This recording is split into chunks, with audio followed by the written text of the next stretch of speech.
سب سے پہلے تو ہم نے جس طریقے سے والہانہ انداز سے ان کا استقبال کیا ہے اس سے ایران کے لوگ بہت خوش ہیں، اور انہوں نے خاص طور سے جو ہم نے ایئر کرافٹ کے اسکورٹ کیا ہے اس کے ذریعے تو ان بہت ہی متاثر ہوئے، اور یعنی عوام کی سطح پہ بہت خوشی کی لہر دوڑ گئی ہے ایران میں۔ جو صدر پزشکیان ہیں وہ یہاں آئے ہیں تاکہ پاکستان کا شکریہ ادا کریں، اور اس کی وجہ یہ ہے کہ نہ صرف سفارتکاری بلکہ جس طریقے سے جس جرأت کے ساتھ پاکستان نے ایران کا ساتھ دیا، اور جب امریکہ اور اسرائیل نے مشترکہ حملہ کیا تو پاکستان نے اس کی یہاں بھی مذمت کی تھی اسلام آباد میں، اور نیو یارک میں سیکیورٹی کونسل میں بھی مذمت کی تھی، لیکن مذمت سے آگے بڑھ کر انہوں نے ہر قدم پہ ایران کا ساتھ دیا ہے۔ اور پھر دوسرا یہ ہے کہ اس کے علاوہ میں سمجھتا ہوں کہ تین اس کے جو پہلو ہیں جس کے اوپر یہ گفتگو ہوگی اور اس دورے سے نتائج سامنے آ سکتے ہیں۔ پہلا تو یہ ہے کہ یہ جو پاکستان اپنی سفارتکاری کا رول ادا کرتا رہے، کیونکہ ہمیں معلوم ہے کہ مفاہمتی یادداشت کے اوپر دستخط ہو گئے ہیں، اور اس کے علاوہ جو ہے جو ٹیکنیکل مذاکرات کا ایک دور کامیاب ہوا، ان کو 4 ورکنگ گروپس قائم کر دیے ہیں اور وہ اپنی رپورٹ دے رہے ہیں ہائی لیول کمیٹی کو، اور دوسری طرف ایک ڈی کنفلکشن کمیٹی بنی ہوئی ہے جو کسی طریقے سے لبنان میں جنگ بندی کو یقینی بنائے گی، جو ایک شرط اول ہے ایران کی طرف سے کہ اس کے بغیر جو ہے کوئی معاہدہ آگے نہیں چل سکتا۔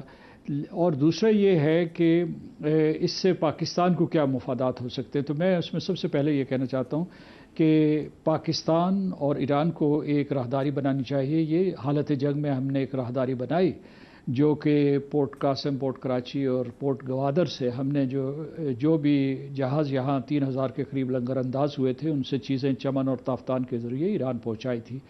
اور اس کو ایک مستقل شکل دے دینی چاہیے، اور اس میں جو ہے ہمیں بارڈر ٹریڈ کو مضبوط کرنا چاہیے۔ اس کے علاوہ جو ہے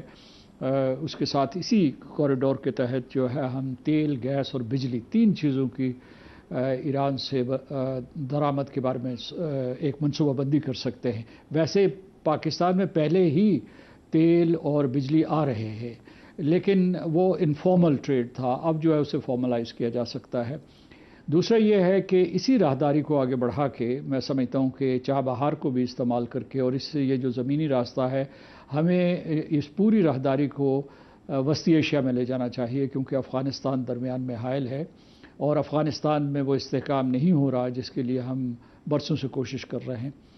پھر ساتھ ساتھ میں کہوں گا کہ چونکہ ہماری خلیجی ریاستوں میں بہت خیر سگالی ہے، تو یہ موقع ہے کہ ہم جو توانائی کی ترسیلات ہیں پاکستان آتی ہیں اس کے سلسلے میں مخصوص رعایتیں حاصل کریں، کیونکہ اس میں جو ہے ایک تو قیمتیں ہیں، دوسرا جو ہے اس میں جو ہے انشورنس ہے، انڈر رائٹنگ ہے، اور جو ہے بہت ساری ریلیٹڈ کاسٹ ہوتی ہیں۔ اور پھر میں یہ کہوں گا کہ اسی موقع سے فائدہ اٹھاتے ہوئے یعنی جو ایک تجویز ہے ایران کے حوالے سے کہ وہاں جو ہے تعمیر نو اور معاشی ترقی کے لیے کوئی $300 ارب کی رقم مختص کی جا رہی ہے، تو اس میں جو تعمیر نو ہوگی اس میں پاکستان کی کنسٹرکشن کمپنیاں اور جو ہمارے پاس FWO ہے، نیسپاک ہے اور دوسرے اس قسم کے ادارے وہ براہ راست شرکت کریں اور پاکستان شراکت دار بنے، جس طریقے سے میرا خیال ہے کہ خلیجی ریاستیں بھی شراکت دار بنیں گے۔ اس سلسلے میں میرا آخری نقطہ یہ ہے کہ جو خلیجی ریاستوں سے اور بلکہ یورپ اور امریکہ سے بھی ہمیں سرمایہ کاری کھینچ کے لانی چاہیے، اور خلیجی ریاستوں میں جو سعودی عرب نے چونکہ ایک عندیہ دیا تھا کہ وہ ایک پیٹروکیمیکل پلانٹ لگائیں گے، گوادر میں $10 بلین اس کی مکمل رقم ہوگی، اور اس میں ریفائنری جو ہے وہاں قائم کی جائے گی۔ یہ ویسے بھی ضروری ہے کہ مطلب ہے کہ پاکستان میں سرمایہ کاری کرنے کے لیے اور گوادر کو ایک اہم ترین پورٹ بنانے کے لیے، لیکن حالت جنگ میں انہیں چاہیے کہ کوئی ایسے پیچھے کوئی ایسی بندرگاہ موجود ہو جس میں جہاز لنگر انداز ہو سکیں۔ تو اور آخری میرا جو اس میں نقطہ ہے کہ پاکستان نے ایک سفارتی اونچائی حاصل کی ہے،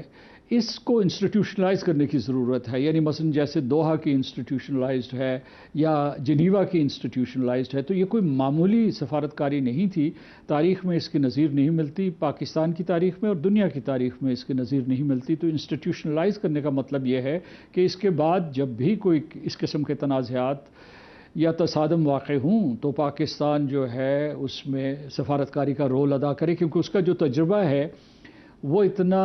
رچ ہے اور اتنا ملٹی ڈائمینشنل ہے، ملٹی ویکٹر ہے کہ اسے ایک اپنے قومی اثاثے کا حصہ بنانا چاہیے۔ سردار مسعود صاحب، جو $300 ارب کی بات ہو رہی ہے کہ ایران کے اندر سرمایہ کاری ہوگی آنے والے دنوں میں، اس میں بیشتر تو امکانات جو ظاہر کیے جا رہے ہیں وہ یہی ہے کہ علاقے کے جو مختلف ممالک ہیں، سعودی عرب اور قطر، ممکنہ طور پر وہ بڑا پیسہ وہی ڈالیں گے۔ ہو سکتا ہے وہ پیٹرو کیمیکل جو انڈسٹری ڈیولپ کرنے پہ ڈالیں، ہو سکتا ہے انفراسٹرکچر ڈیولپمنٹ پہ ڈالیں۔ تو اس کے علاوہ جو ریجنل سیکورٹی سیناریو ہے اس کے اندر بھی ایک رول بنتا ہے۔ تو کچھ اس کے اوپر اگر بات ہو جائے کہ نیا پوسٹ وار جو اس علاقے کی صورتحال ہے، نقشہ ہے، وہ کیا بنتا ہے؟ ریکنسٹرکشن میں اگر سعودی عرب اور قطر آ کے پیسہ ڈالیں گے تو وہ وہاں ویٹ سیکورٹی والے معاملے میں بھی، اکنامک سیکورٹی دوسری سیکورٹی کے ساتھ آج کل جڑی ہوئی ہے۔ تو کیا نقشہ نظر آتا ہے آپ کو؟ اچھا، میرے دو نکات ہیں۔ ایک تو جو خرم دستگیر صاحب نے جو ویژن کیا ہے اور جو دوسرے آپ کے شریک گفتگو ہیں انہوں نے بھی اظہار کیا ہے، میں سیاسی جماعتوں سے یہ اپیل کروں گا کہ یہ موقع سب کے لیے آیا ہے، تو پہلے جو پاکستان کو یہ موقع ملا ہے اور اس کے بعد جو مزید مواقع پیدا ہوئے ہیں ان کو پولیٹیکل تھنکنگ میں مین سٹریم کریں، کیونکہ یہ جو ہے اسے جو ساری کی ساری جماعتیں ہیں، تاکہ اس کو انسٹیٹیوشنائز کرنے کی ضرورت ہے کہ ہم کس طریقے سے جو ہے پاکستان کو ایک قسم کی جیو اسٹریٹجک کے ساتھ ساتھ جیو اکنامک پرائیورٹیز کے ساتھ جوڑیں۔ تو یہ بہت ضروری ہے، یعنی کنسیپچول سطح پہ، اعلیٰ ترین سطح پہ۔ سیکنڈ چیز جو ہے، جو یہ مفاہمتی یادداشت ہے، یہ صدر ٹرمپ نے، میں سمجھتا ہوں کہ اہل ایران کو اور خلیجی ریاستوں کو، پورے کے پورے خلیجی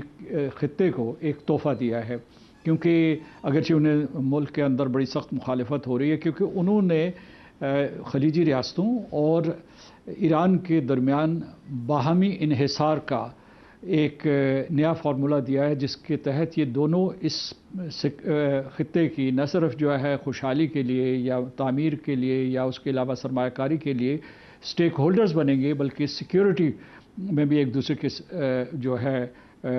سٹیک ہولڈرز بن جائیں گے، شراکت دار بنیں گے۔ اس میں پاکستان کے لیے سب سے بڑا یہ موقع ہے، اس کا جو ٹریک ریکارڈ آیا ہے کہ وہ اس میں محور و مرکز رہے، اور اس کے لیے جو ہے تمام اس وقت قوتیں، جو ایران ہو یا خلیجی ریاستیں ہوں، وہ اس کے لیے آمادہ ہیں۔ اب جیسا کہ یہ کہہ رہے تھے جو باقی شرکائے گفتگو، وہ یہ کہہ رہے تھے کہ یہ موقع جلدی سے ہاتھ سے نکل جاتے ہیں، تو اس کا مطلب یہ ہے کہ ہمیں جو ہے کوئی نہ کوئی منصوبہ بندی کر لینی چاہیے۔ مجھے یقین ہے کہ جو ہے حکومت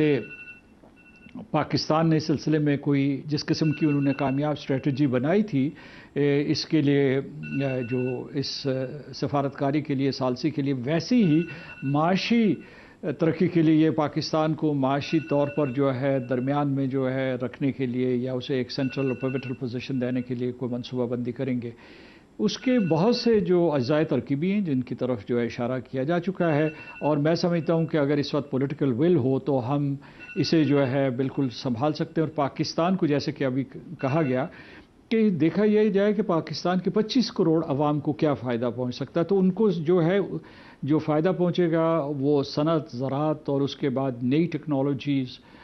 میں سرمایہ کاری سے پہنچے گا۔ اور ہمارے جو ارد گرد جو بھی نیبرہڈ ہے، خاص طور سے میں ویسٹ ایشیا کی بات کر رہا ہوں، تو اس میں دلچسپی رکھتا ہے کہ پاکستان کی اتنی بڑی مارکیٹ جو ہے ان کے لیے اویلیبل ہو، اور ساتھ ساتھ جو ہے وہ یہاں سرمایہ کاری کریں جو ہمارے لیے بھی منفعت بخش ہوگی اور ان کے لیے بھی۔